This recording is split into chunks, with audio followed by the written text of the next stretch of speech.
Hello everyone. आज हम देखेंगे बौद्ध धर्म से रिलेटेड इंपॉर्टेंट क्वेश्चन। इसके पहले मैंने पार्ट 1 में बौद्ध धर्म से रिलेटेड सारी थ्योरी कवर कर दी है। यदि आपने मेरा पहला वीडियो नहीं देखा है तो आप देख सकते हैं और इसके बाद इस टेस्ट को सॉल्व कर सकते हैं। तो देखते हैं पहला क्वेश्चन। त्रिपिटक धार्मिक ग्रंथ है। त्रिपिटक धार्मिक ग्रंथ है बौद्धों का। इसके 3 पार्ट हैं: विनय पटक, सूत्री पटक, अभिधम्म पटक। दूसरा क्वेश्चन देखते हैं। बुद्ध किस वंश से संबंधित थे?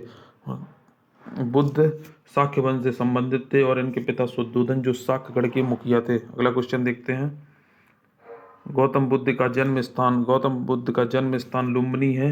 इनका जन्म 563 ईसा पूर्व लुम्बिनी नामक स्थान पर हुआ था। अगला क्वेश्चन देखते हैं। बुद्ध ने अपना प्रथम उपदेश कहाँ दिया था? बुद्ध ने अपना प्रथम उपदेश सारनाथ में दिया था। बुद्ध के प्रथम प्रवचन को कहा जाता है? बुद्ध के प्रथम प्रवचन को धर्म चक्र परिवर्तन कहा जाता है। और महापरिनिर्माण जब बुद्ध की मृत्यु को महापरिनिर्माण कहा जाता है। अगला क्वेश्चन देते हैं। कौन सा शासक बुद्ध का समकालीन था? चंद्रगुप्त, बिम्बिसार, अजातशत्रु, महापद्मानंद। तो बुद्ध का समकालीन बिम्बिसार था। बुद्ध के समकालीन 3 राजा थे: उदयन थे और प्रसेनजित थे और बिम्बिसार थे। अगला क्वेश्चन देखते हैं। प्रथम बौद्ध संघ परिषद कहाँ आयोजित हुई थी? प्रथम बौद्ध परिषद राजागृह में हुई थी और अजातशत्रु के शासनकाल में हुई थी। अगला क्वेश्चन देखते हैं। बुद्ध के उपदेश किस भाषा में है? बुद्ध के उपदेश पाली भाषा में है। बुद्ध शब्द का अर्थ क्या है? बुद्ध शब्द का अर्थ है एक बुद्धिमान व्यक्ति, एक प्रबुद्ध व्यक्ति। बुद्ध, धम्म और संघ मिलकर कहलाते हैं। बुद्ध, धम्म और संघ मिलकर त्रिरत्न कहलाते हैं। भगवान बुद्ध ने प्राण कहाँ त्यागे थे? भगवान बुद्ध की मृत्यु 483 ईसा पूर्व में कुशीनगर, देवरिया, उत्तर प्रदेश में हो गई थी और इनका अंतिम संस्कार मल्लों ने किया था। और इनकी मृत्यु का कारण था कि इन्होंने चुंद द्वारा अर्पित भोजन किया था। अगला क्वेश्चन देखते हैं। जातक कथाएं किस धर्म से संबंधित हैं? जातक कथाएं बौद्ध धर्म से संबंधित हैं। बौद्ध का अंतिम संस्कार किसने किया था? बौद्ध का अंतिम संस्कार मल्लों ने सम्मान पूर्वक किया था। बुद्ध के पिता का क्या नाम था? बुद्ध के पिता शुद्धोधन जो शाक्यगढ़ के मुखिया थे और इनकी माता का नाम माया देवी था और इनका लालन पालन इनकी मौसी प्रजापति गौतमी ने किया था। बुद्ध के प्रथम गुरु किसे कहा जाता है? बुद्ध के प्रथम गुरु अलार कलाम को कहा जाता है जो इन्हें वैशाली में मिले थे। कौन सी बौद्ध संगीति के बाद बौद्ध धर्म 2 भागों में बंट गया था?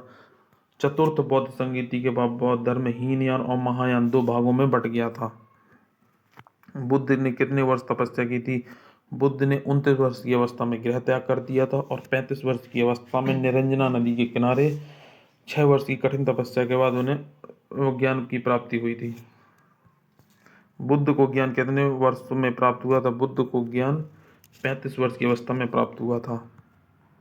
बुद्ध की माता की मृत्यु उनके जन्म के कितने दिन बाद हो गई थी? बुद्ध की माता की मृत्यु उनके जन्म के 7वें दिन बाद हो गई थी। बुद्ध की माता जी का क्या नाम था? बुद्ध की माता जी का नाम माया देवी था और उनकी मौसी का नाम प्रजापति गौतमी था। बौद्ध धर्म की प्रथम मूर्ति किस शैली में निर्मित है? बौद्ध धर्म की प्रथम मूर्ति मथुरा कला में निर्मित है और बाकी सभी मूर्तियां गंधार शैली में निर्मित है। गौतम बुद्ध ने कितने वर्ष की अवस्था में गृह त्याग कर दिया था? गौतम बुद्ध ने 29 वर्ष की अवस्था में गृह त्याग कर दिया था जिसे बौद्ध धर्म में महाविनिष्क्रमण कहा गया था। लाइट ऑफ एशिया किसे कहा जाता है? Light of Asia Gautam Buddha को कहा जाता है। बौद्ध धर्म के संस्थापक कौन थे? बौद्ध धर्म के संस्थापक गौतम बुद्ध थे। गौतम बुद्ध के बचपन का क्या नाम था? गौतम बुद्ध के बचपन का नाम सिद्धार्थ था। गौतम बुद्ध को ज्ञान कहाँ प्राप्त हुआ था? गौतम बुद्ध को ज्ञान बोधगया में प्राप्त हुआ था, निरंजना नदी के किनारे पीपल के पेड़ के नीचे। बौद्ध धर्म ग्रहण करने वाली पहली महिला कौन थी? बौद्ध धर्म ग्रहण करने वाली पहली महिला उनकी मौसी प्रजापति गौतमी थी। बौद्ध धर्म के गृह त्याग का प्रतीक है। बौद्ध धर्म के गृह त्याग का प्रतीक है घोड़ा। और कमल एवं साण जन्म का प्रतीक है। पद चिन्ह निर्माण का प्रतीक है और पीपल है ज्ञान का प्रतीक। कनिष्क के शासनकाल में चतुर्थ बौद्ध संगीति किस नगर में आयोजित हुई थी? कनिष्क के शासनकाल में चतुर्थ बौद्ध संगीति कुंडल वन में हुई थी। तृतीय बौद्ध संगीति कहाँ आयोजित हुई थी? तृतीय बौद्ध संगीति पाटलिपुत्र में आयोजित हुई थी। बुद्ध ने सर्वाधिक उपदेश कहाँ पर दिए थे? बुद्ध ने सर्वाधिक उपदेश कौशल देश की राजधानी श्रावस्ती में दिए थे। कौन सा पवित्र स्थल निरंजना नदी पर स्थित है? बोध गया निरंजना नदी पर स्थित है। निरंजना नदी का दूसरा नाम फल्गु नदी भी है। बुद्ध ने निम्नलिखित में से किस स्थान पर महापरिनिर्वाण मृत्यु प्राप्त किया था? ये था कुशीनगर में। सांची क्यों विख्यात है? सांची सबसे बड़ा बौद्ध स्तूप है सांची में। अशोक के शासनकाल में बौद्ध संगीति कहाँ आयोजित की गई थी? ये पाटलिपुत्र में आयोजित की गई थी। बुद्ध ने गृह त्याग करते हुए किन 4 दृश्यों को देखा था?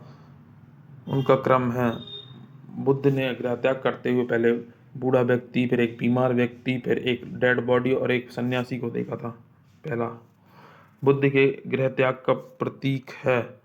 बुद्ध के गृह त्याग का प्रतीक घोड़ा है। बुद्ध के जन्म का प्रतीक है। बुद्ध के जन्म का प्रतीक कमल एवं साड़ है। पीपल ज्ञान का है, स्तूप मृत्यु का है। बुद्ध के ज्ञान का प्रतीक है पीपल। बुद्ध के निर्माण का प्रतीक है। बुद्ध के निर्माण का प्रतीक पद चिन्ह है। बुद्ध का जन्म हुआ था। बुद्ध का जन्म 563 ईसा पूर्व में लुम्बिनी नामक स्थान पर हुआ था। बुद्ध की मृत्यु कितने ईसा पूर्व हुई थी? बुद्ध की मृत्यु 483 ईसा पूर्व कुशीनगर में हुई थी। बुद्ध के गृह त्याग को क्या कहा जाता है? बुद्ध के गृह त्याग को महाविनिष्क्रमण कहा जाता है। बुद्ध ने गृह त्याग 29 वर्ष की अवस्था में कर दिया था। बौद्ध धर्म में सम्मिलित होने के लिए न्यूनतम आयु थी। बौद्ध धर्म में सम्मिलित होने के लिए न्यूनतम आयु 15 वर्ष थी। धार्मिक जुलूस का प्रारंभ किस धर्म में सबसे पहले हुआ था? धार्मिक जुलूस का प्रारंभ सबसे पहले बौद्ध धर्म में हुआ था। निरंजना नदी का दूसरा नाम है।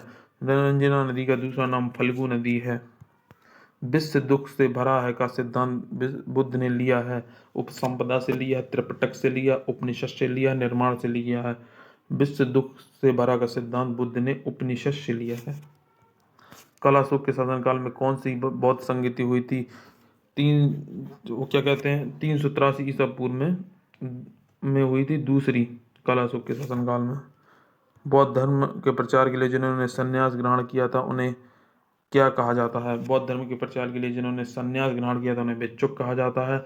और गृहस्थ जीवन व्यतीत करते हुए जिन्होंने संन्यास ग्रहण किया था उन्हें उपासक कहा जाता है। गृहस्थ जीवन व्यतीत करते हुए जिन्होंने बौद्ध धर्म को अपनाया था उन्हें क्या कहा जाता है?